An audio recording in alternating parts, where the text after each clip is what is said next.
Welcome back to The Explainer. So, today we're zeroing in on a truly massive single day of AI news. The date is July 25th, 2026. And the announcements that dropped on this exact day, they build this absolutely fascinating, comprehensive picture of how artificial intelligence is evolving right now. We're talking about advancements happening simultaneously, from the microeconomics of software all the way up to immense, real-world physical infrastructure. Now, you might be wondering, why does this specific day matter to us? Well, because seeing the convergence of digital code and physical concrete on a single timeline, it's a historical tipping point. It really signals that AI is no longer just this digital assistant living in your computer, it's actively re-architecting the physical world around us. So let's break it all down together. Here's what's on the agenda for today. First, smarter software and AI agents. Second, scaling 3D generative AI. Third, the half-trillion hardware boom. And fourth, AI enters the physical world. All right, let's jump straight into Section 1, Smarter Software and AI Agents, focusing on Anthropic's Claude Opus 5. Let's look at this first layer of our stack, the software. This is the foundational layer, right? It's where the intelligence actually lives. Take a look at the dramatic juxtaposition of capability and cost here. Anthropic is positioning Opus 5 right up against top-tier Fable 5 benchmark performance, but, and here's the kicker, they're delivering it at exactly half the operating price. Half. In the AI arms race, having your developer costs while maintaining frontier intelligence is a massive competitive moat. The shifts we're seeing here literally dictate everything else downstream. Because when the smartest models get significantly cheaper, the types of applications developers can actually afford to build just explode in complexity. To get really specific here, this Opus 5 model runs at just $5 per 1 million input tokens. $5. To put that into perspective for you, 1 million tokens is roughly the length of, say, 3 average novels. Imagine processing 3 whole books of dense information for the price of a cup of coffee. It's wild. When you drop the price of intelligence this low while keeping top-tier capability, you completely change the math for developers. It makes high-level, complex reasoning incredibly cost-effective to deploy at scale. Meaning, we are definitely going to see AI integrated into far more software and far more deeply than ever before. So, how do they actually pull off those breakthrough economics? Well, it's not just a simple price cut. It's actually a fundamental structural improvement under the hood. By really upgrading their prompt caching tools, developers don't have to pay for the AI to reread the same context over and over again. It just remembers the context efficiently. Add in optimized reasoning capabilities and these brand new agentic coding efficiencies, where the AI doesn't just write code but literally tests and iterates it completely autonomously, and you've got software that is both fundamentally smarter and radically cheaper to run.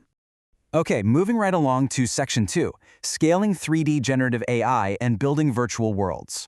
Now, let's see how this software evolution builds into the next logical step, which is creating entire virtual environments.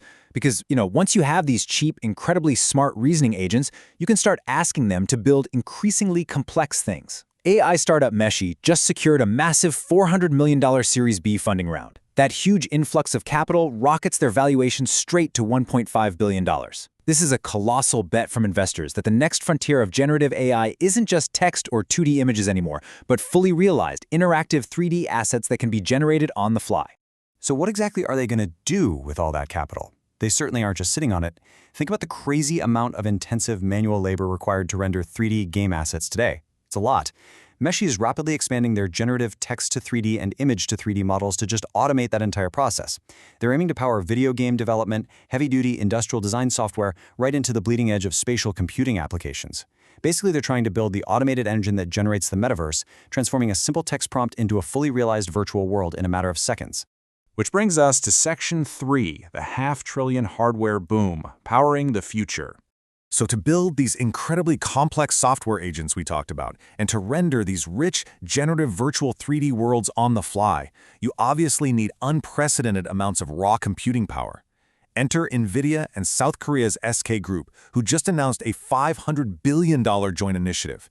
Yes, that is $500 billion, announced in a single day, dedicated purely to scaling up global AI infrastructure.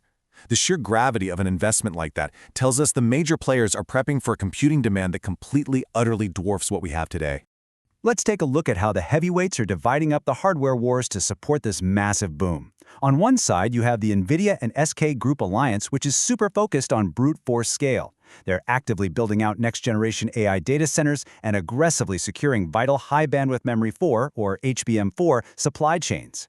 But then, on the flip side, signed right at the San Francisco AI Summit, Samsung and Broadcom are prioritizing precision. They're aggressively partnering up to co-develop their own high-bandwidth memory and advance cutting-edge 2-nanometer logic packaging for next-gen AI accelerators. It's essentially a complete renaissance of the foundational hardware layer. To truly grasp the physical scale of that NVIDIA and SK Group deal, just consider this one detail. The initiative includes building a massive 2-gigawatt data center facility running entirely on NVIDIA's new Vera Rubin architecture. 2 gigawatts. That's roughly the power output of a nuclear power plant, dedicated entirely to a single AI computing facility. The sheer physical footprint of this is almost hard to wrap your head around. We're literally moving from server racks in a closet to infrastructure projects that rival small cities in their energy consumption. All right, let's step completely out of the data center. For Section 4, AI enters the physical world, Hyundai's vision. Because, all this raw computing power and software intelligence, it isn't meant to just stay trapped behind a screen forever. At the San Francisco AI Summit, Hyundai actually unveiled a major pivot. They outlined this long-term roadmap centered entirely around a concept called physical AI. This is a strategy that fundamentally merges digital artificial intelligence with physical industrial robotics, autonomous driving platforms, and real-world factory digital twins. This is exactly where the code we've been talking about finally meets concrete, bringing real autonomous decision-making to heavy machinery and physical manufacturing. And honestly, this beautifully ties our entire explainer together. Just think about the whole stack we just walked through.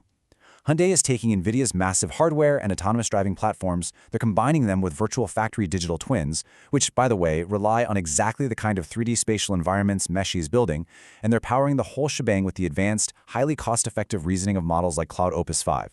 They're seamlessly integrating every single layer of this technology stack to build the very future of physical industrial robotics. It just proves that this digital AI boom is having a profound, tangible impact on how we literally build the real world. So, just look at what we've covered from one single day of news in July 2026. From a $5 per million token software API to generative 3D virtual worlds, right up to a $500 billion hardware infrastructure boom, all culminating in autonomous industrial robots.